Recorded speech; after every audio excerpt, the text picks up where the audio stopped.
Ferrari is heading into the Chinese Grand Prix with high hopes and a burning desire to bounce back after a disastrous weekend in Melbourne.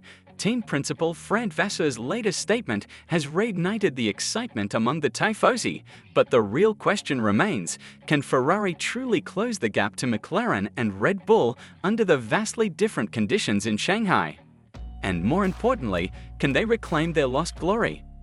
There's no denying that Ferrari left a massive opportunity on the table in Melbourne. Poor strategy decisions and miscommunication between the drivers and the pit wall cost them dearly. But instead of dwelling on their mistakes, the team is focused on moving forward and improving where it matters most. The biggest strength of Ferrari has always been their relentless pursuit of progress. While this approach hasn't always yielded the desired results, it's a mindset that keeps the team striving for perfection. Vasseur's recent comments suggest that we haven't yet seen the full potential of the SF-25 and that Shanghai could be the turning point. In Australia, we didn't see the real Ferrari. In China, we start from scratch.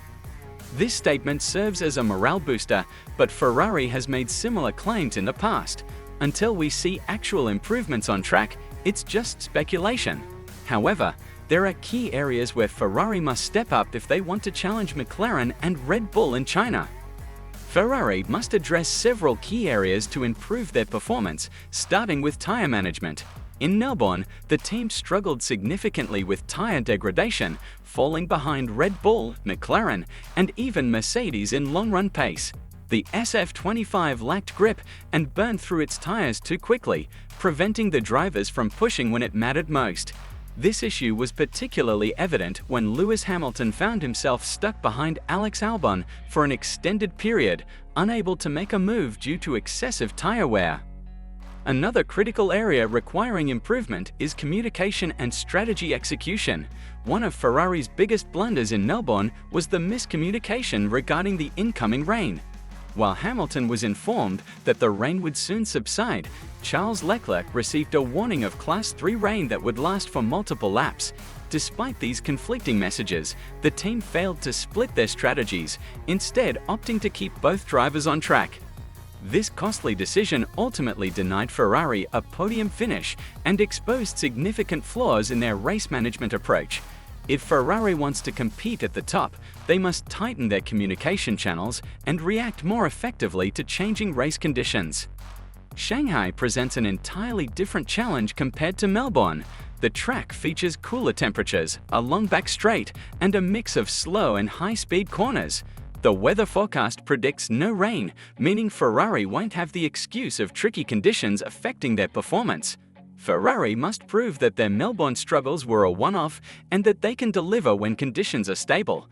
If they fail to qualify near the front, it could be another race spent playing catch-up instead of fighting for podiums. Adding another layer of complexity is the FIA's recent crackdown on rear wing flexibility. The governing body has reduced the rear slot gap allowance from 2 mm to just 0.5 mm, with a temporary 0.25 mm tolerance for China due to the short notice. This change is particularly concerning for Ferrari and McLaren, as they were the two teams most suspected of exploiting the mini DRS effect. Red Bull's Pierre Wuch previously pointed out that both teams had found ways to manipulate rear wing flexibility for a straight-line speed advantage. Now, with stricter regulations in place, Ferrari may find itself needing to make last-minute adjustments that could impact their performance.